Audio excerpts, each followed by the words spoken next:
बिस्मिल्लाहिर्रहमानिर्रहीम। अस्सलाम वालेकुम dear students and welcome in class of bio first year. हम लोग टॉपिक डिस्कस कर रहे हैं मोनोसेक्राइड। नेक्स्ट बात करते हैं हेक्सोसिस के बारे में। हेक्सोसिस क्या है कि ऐसे मोनोसेक्राइड्स जिनके अंदर 6 कार्बन्स पाई जाती हैं। ठीक है, हेक्सोसिस का यहाँ पे मतलब क्या है, 6 कार्बन। ऐसे मोनोसेक्राइड जिसमें 6 कार्बन प्रेजेंट होती हैं तो हेक्सोसिस हम लोग कहते हैं ऐसे मोनोसेक्राइड्स होती हैं जिनके अंदर 6 कार्बन्स पाई जाती हैं। एग्जाम्पल में देखें, हेक्सोसिस जो सी हैं वो अल्डिहाइड भी हो सकती हैं और कीटोन भी हो सकती हैं, दोनों पाई जाती हैं, जैसे हमने पीछे भी जिक्र किया था। ठीक है, एग्जाम्पल में हम लोग अल्डिहाइड की बात करते हैं ग्लूकोज, और कीटोन में हम लोग बात करते हैं फ्रुक्टोज की। हमने कहा है कि ग्लूकोज किसकी एग्जाम्पल है, अल्डिहाइड की। कौन सी अल्डिहाइड की, हेक्सो, जिसके अंदर 6 कार्बन पाई जाती हैं। तो हम ग्लूकोज का जो फार्मूला देखें ज़रा, ग्लूकोज का C6H12O6, इसको हम लोग ओपन करके लिखें तो क्या होगा, CHO 6 कार्बन 1 2 3 4 5 6। ठीक है, ये बेसिकली क्या है, कार्बोनाइल ग्रुप के साथ हाइड्रोजन जो एटम अटैच होता है उसको हमने कंबाइंड फॉर्म में CHO लिख दिया है। ग्लूकोज के फार्मूले में हम लोग देखते हैं जो 3rd कार्बन होती है उसके जो OH ग्रुप है वो ऑपोजिट साइड पे पाया जाता है। अब यहाँ पे OH होगा और यहाँ पे हाइड्रोजन। अब दोबारा से OH यहाँ पे आ जाएगा H।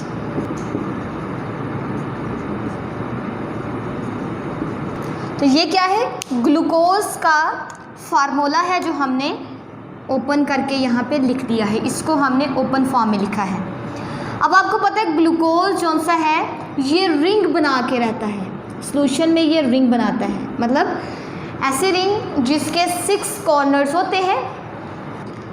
रिंग फॉर्म ग्लूकोज की कैसी होगी, 6 कार्बन है,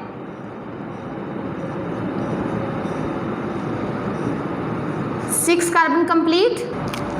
तो ग्लूकोज हमने कहा ये रिंग बना के रहता है, ये रिंग बनाता है 6 कॉर्नर वाली। ग्लूकोज क्या है, 6 कॉर्नर रिंग है जिसके अंदर 6 कार्बन मौजूद होती हैं। फर्स्ट कॉर्नर इसका, second corner, 3rd 4th 5th और 6th 6 कोने हैं इसके। ठीक है, जिसके अंदर 6 कार्बन प्रेजेंट है। 5 जो हैं वो 6 कार्बन बनाने में यूज़ की जा रही है, लेकिन एक जोन से बाहर होती है रिंग से। 1 2 3 4 5 6 नंबरिंग हम लोग यहाँ से स्टार्ट करेंगे। First carbon, second carbon, 3rd 4th और 5th और ये 6th कार्बन है। अब हम लोग कार्बन की वैलेंसी को कंप्लीट करते हैं।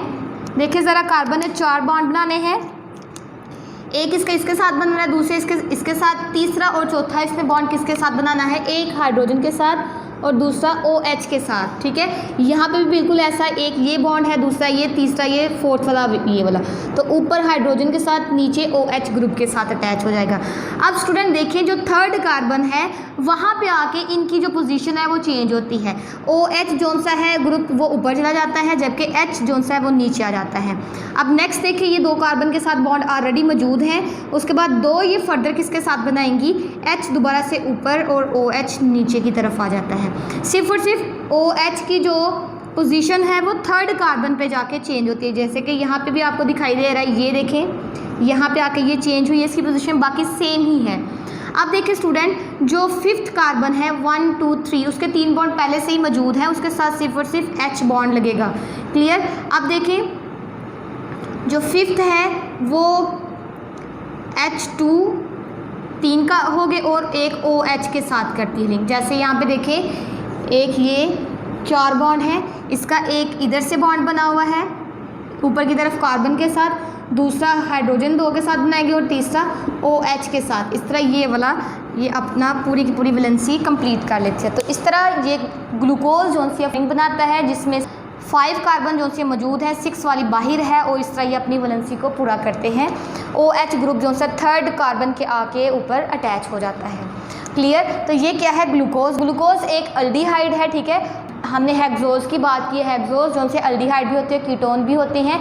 अल्डिहाइड शुगर की एग्जांपल हमने ग्लूकोज की बताई है, और कीटोन की शुगर हम लोग फ्रुक्टोज की बताते हैं। फ्रुक्टोज की एग्जांपल भी बिल्कुल ऐसी ही होती। फ्रुक्टोज जो से है वो 6 कोनों वाली रिंग बनाने की बजाय 5 कोनों वाली रिंग बनाते हैं, और उसमें जो OH ग्रुप है वो जो 4th कार्बन पे जाके चेंज हो जाता है। तो फ्रुक्टोज जो है वो कीटोन शुगर की एक एग्जांपल है, जबकि ग्लूकोज अल्डिहाइड शुगर की एक एग्जांपल है। और बेसिकली हम लोग इन दोनों को हेक्सोज का नाम देते हैं। क्यों? क्योंकि इन दोनों के अंदर 6 कार्बन पाई जाती हैं। क्लियर? ये था हमारा आज का टॉपिक मोनोसेकेराइड के रिलेटेड, जो कंप्लीट हो चुका है। नेक्स्ट स्टूडेंट, ग्लूकोज की बात करते हैं।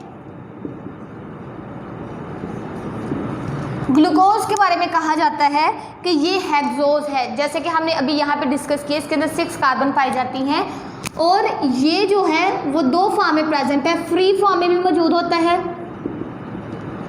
और कंबाइन फॉर्म में भी मौजूद होता है। फ्री फॉर्म से मुराद ग्लूकोज, बिल्कुल ग्लूकोज की ही फॉर्म में वहाँ पे मौजूद होता है, किसी और फॉर्म में ग्लूकोज नहीं होता। ग्लूकोज जो है डायरेक्ट किन के अंदर पाया जाता है, जैसे कि फिग क्या है, अंजीर, उसके अलावा ग्रेप्स वगैरह में, और डेट्स, खजूरें जो सी होती हैं उनके अंदर ये मौजूद होता है।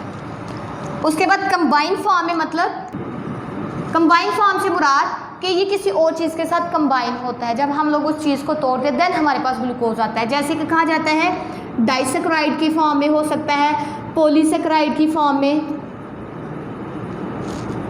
पॉलीसेकेराइड के अंदर मौजूद होता है। ठीक है, जब ये लार्ज मॉलिक्यूल्स को हम लोग तोड़ते हैं, हम लोग हाइड्रोलाइसिस करवाते हैं, कंप्लीट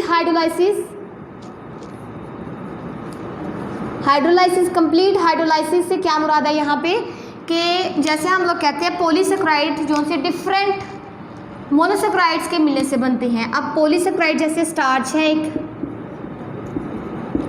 सेलुलोज है और ग्लाइकोजन है। ठीक है, ये क्या है, पॉलीसेकेराइड। अगर हम लोग स्टार्च की बात करें तो स्टार्च जो से बहुत ज़्यादा मोनोसेकेराइड के मिलने से बनती है। फिर हम इस पॉलीसेकेराइड को चेंज करते हैं, सबसे पहले डाइसेकेराइड में, फिर डाइसेकेराइड मतलब जब 2 मोनोसेकेराइड रह जाते हैं देन डाइसेकेराइड को फर्दर हम लोग उसकी ब्रेक डाउन करते हैं। ब्रेक डाउन करने के बाद हमारे पास फिर ग्लूकोज आता है। मतलब उसकी ब्रेक डाउन, पहले पॉलीसेकेराइड को हमने डाइसेकेराइड में चेंज किया, फिर डाइसेकेराइड को हमने ग्लूकोज में चेंज किया है। तो कंप्लीट हाइड्रोलाइसिस करने के बाद हमारे पास ग्लूकोज आता है। कहाँ से? पॉलीसेकेराइड वगैरह से। तो हम लोग कहते हैं कि इन जो कंबाइंड फॉर्म है, मतलब पॉलीसेकेराइड के अंदर भी ग्लूकोज मौजूद होते हैं। जब हम लोग इन लार्ज मॉलिक्यूल को कम्प्लीटली हाइड्रोलाइज करते हैं देन हमारे पास ग्लूकोज वगैरह मौजूद होता है, पाया जाता है।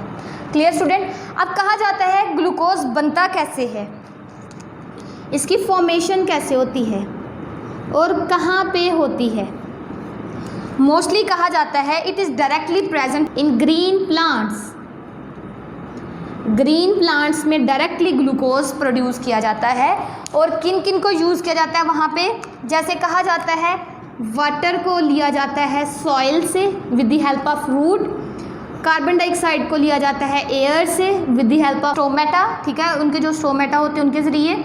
और फिर एनर्जी जो इनको फूड बनाने के लिए चाहिए होती है वो सनलाइट से लेते हैं।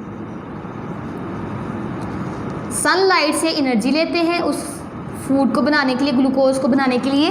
फिर क्या होता है, फोटोसिंथेसिस का प्रोसेस होता है जिसमें कार्बन डाइऑक्साइड प्लस वाटर और जो एनर्जी है वो यूज़ की जाती है। और इन चीज़ों को किस में चेंज कर दिया जाता है, ग्लूकोज में, C6H12O6 plus oxygen. Clear student? तो कहते हैं फोटोसिंथेसिस के ज़रिए फिर ये कार्बोहाइड्रेट की जो ग्लूकोज की फॉर्म में है, कार्बोहाइड्रेट ग्लूकोज फिर वहाँ पे प्रोड्यूस किया जाता है, उसको बनाया जाता है वहाँ पे। समटाइम शॉर्ट क्वेश्चन आपसे या वैसे ही आपसे पूछा जा सकता है कि फोटोसिंथेसिस को फोटोसिंथेसिस क्यों कहते हैं। हम लोग कहते हैं उसमें कार्बोहाइड्रेट बनते हैं, मतलब ग्लूकोज बन रही है, तो इसको फोटोसिंथेसिस इसलिए कहा जाता है क्योंकि ये जो प्रोसेस है, ये जो सारा बनाने का अमल है वो लाइट की मौजूदगी में होता है। लाइट की फोटो मीन लाइट, ठीक है, सेंसिस बनाना, लाइट की मौजूदगी में ये काम हो रहा है, so that it is called photosynthesis. Clear student? तो इस तरह हमने कहा ये ग्लूकोज इस तरह बनता है। नेक्स्ट लेक्चर में हम लोग देखेंगे कि ग्लूकोज के अंदर जो एनर्जी होती है वो किस तरह रिलीज़ करवाई जाती है और वो किस फॉर्म में स्टोर होती है। नेक्स्ट उसी के साथ हम लोग थोड़ा सा जो कार्बोहाइड्रेट का टॉपिक है डैट इज़ द ओलिगोसैकेराइड वो डिस्कस करेंगे। आज के लिए काफ़ी है। अल्लाह हाफिज़।